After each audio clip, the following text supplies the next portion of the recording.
আসসালামু আলাইকুম। হ্যালো বন্ধুরা, তোমরা সবাই কেমন আছো? আশা করি ভালোই আছো। তোমাদের সবাইকে আমার চ্যানেলে আবারও স্বাগতম।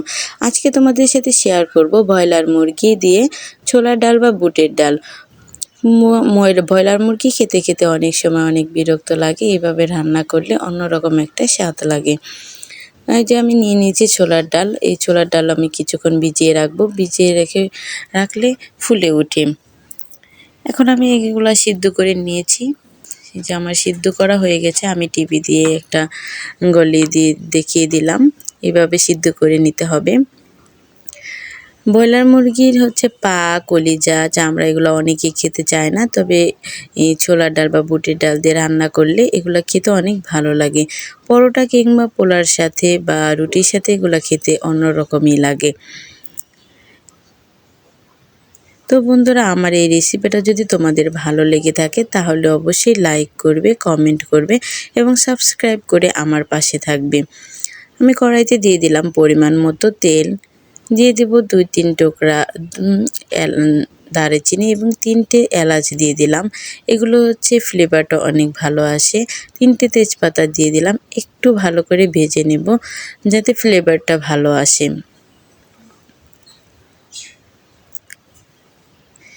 এরপর দিয়ে দিলাম পেঁয়াজ কুচি আর দিয়ে দিলাম মরিচ। এগুলো ভালো করে একটু ভেজে নেব।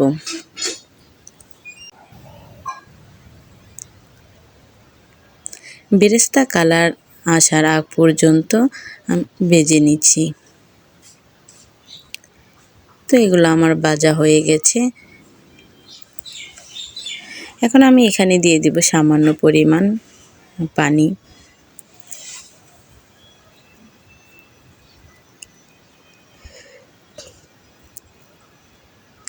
এখানে দিয়ে দিলাম পরিমাণ মতো লবণ, পরিমাণ মতো মরিচের গুঁড়া, হলুদের গুঁড়া ও ধনে গুঁড়া।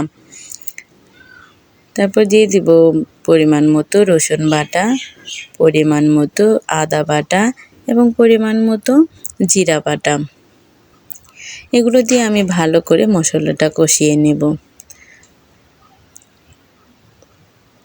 মশলাটা ভালো করে কষানো হলে ফ্লেভারটা অন্যরকম লাগে এবং কি রান্নাটাও অন্যরকম স্বাদ লাগে। মশলা থেকে যখন তেলটা ছেড়ে দিবে তখন বুঝে নিতে হবে আমার মশলা কষানো হয়ে গেছে। এই তো আমার মশলা কষানো হয়ে গেছে। আমি এখানে দিয়ে দিব আগে থেকে ধুয়ে রাখা সেই ব্রয়লার মুরগি।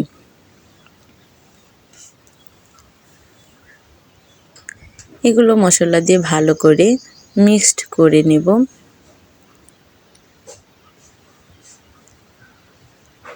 তারপর ঢেকে দেব।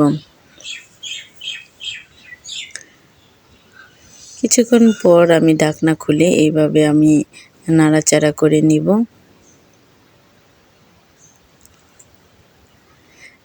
ভালো করে কষানো হয়ে গেলে তারপর দিয়ে দিতে হবে সেই ছোলার ডাল বা বুটের ডাল। আমার মুরগিটা ভালো করে কষানো হয়ে গেছে। এখন আমি দিয়ে দিলাম সেই ছোলার ডাল।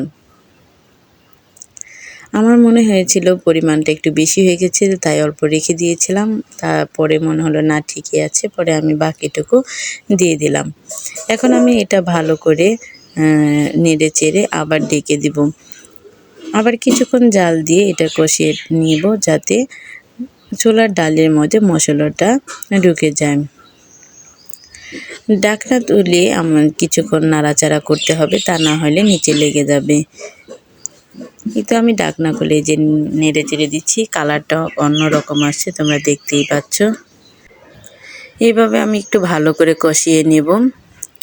কষানো হয়ে গেলে আমি এখানে দিয়ে দেব পরিমাণ মতো পানি।